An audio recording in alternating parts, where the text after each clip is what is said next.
This episode was great. You know what I mean? I kind of was like, with the Arrow episode, but this episode of Flash was fantastic. Now, it's titled Godspeed. I didn't know that. I didn't look at the title when it was coming on or whatever. I just was watching the episode. And they went to the future. They did a flashback with Nora, and you get to see some of her life, how things was, just like her dad from season 1. Just like him. Crime scene investigator and stuff. Just like him. But it was pretty cool. And she had a really cool friend, too, who I really liked. Then all of a sudden, boom, Godspeed shows up. Now, he looked cool. I loved his look. He looked cool. But I was like, oh, snap, they finally did a Godspeed. Remember when Savitar first appeared? I think a lot of us didn't hear right on the first viewing, but it sounded like he said, I'm the god of speed. Or, I'm Godspeed, but he said, I'm the god of speed. So, kind of similar thing happened here, but it is officially Godspeed. And he's taken out in the first episode. He's done. You're like, what? Are you for real? I thought that was the threat we were trying to get rid of. But it's really Cicada again. We've seen so many speedsters is kind of getting played out, But even Godspeed in the comics, he was cool, menacing for a while. But it's not like my favorite Flash villain or favorite evil speedster. I like Reverse Flash because he's smart, he's cunning. I like Reverse Flash. I think he's the ultimate villain on this show. Zoom was cool, but I think Reverse Flash. But yeah, Nora, finding out about the chip being in her and getting mad at her mom. That's some TV kids, man. They instantly like, oh, you kept a secret from me? Oh, you lied to me my whole life? Everybody's been lying to me. I'm done. Like that easily, huh?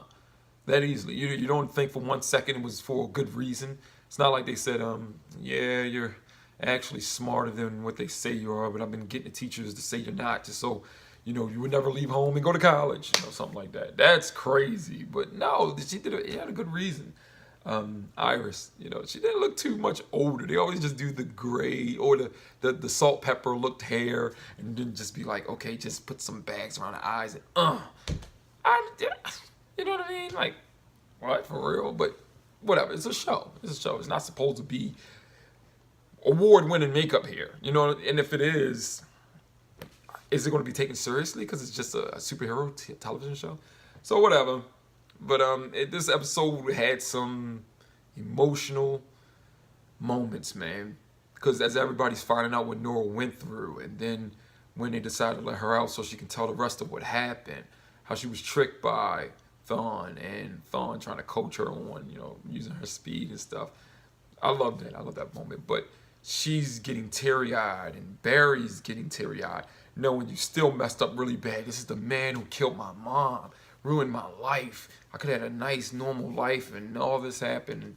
What about his redemption? People want the Arrow show was like, redemption for Black Canary. And Thawne, one day he could probably really help out and stuff. He did a lot. He did a lot worse than Black Canary. I don't know, Black Canary was pretty evil. She just killing people. Even when the bad guy she was working for said, hey, I said we don't have to kill anybody. I do stuff my way. Let me get off of Black Siren, okay?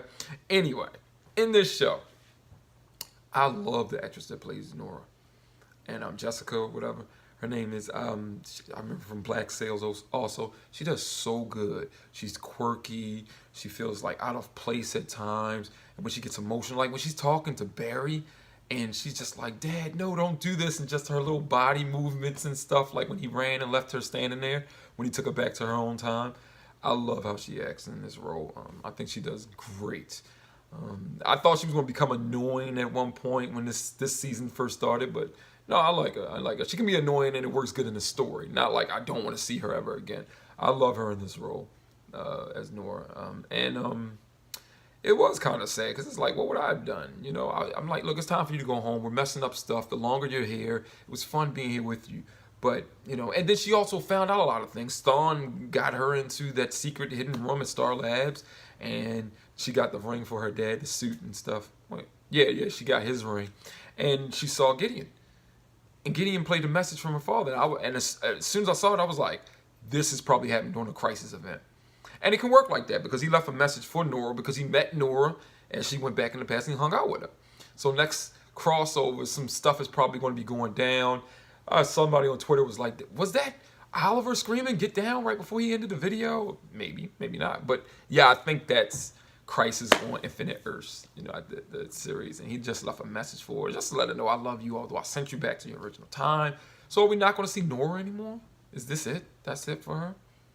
You know, well, either way, I like the episode. Got some of her back in her time, how her life was. Then when she discovered her powers, learning how to do stuff pretty quick. But there was a moment where she was using the powers, and it was stuff very similar to when Barry first got his powers, the first 2 episodes and stuff. You know, not being able to control it, not really knowing how fast you're going to be moving, bumping into stuff. And she even flew into the back of a truck kind of like he did, you know, testing out her powers. But I like the episode. I really did. It's good. It's very much a soap opera. You know, The Flash has always been drama heavy, and I like that, though. I like the show for being that. It keeps a lot of people invested in it. The characters are handled well, too.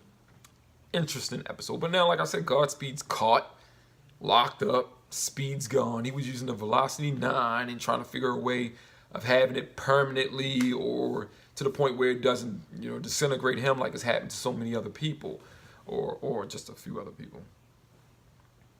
And I think that's how he was in the comics, too. I did a brief look at some issues with him in it, and he doesn't use the Speed Force, I don't think, right? He doesn't use the Speed Force. Yeah, he just enhanced himself so he could move fast, whatever. I don't know. I can't remember, so don't kill me for that. But I enjoyed this episode. Really did. Let me know what you guys thought. You can leave comments. Like the video if you liked it. That's my review. See you next time.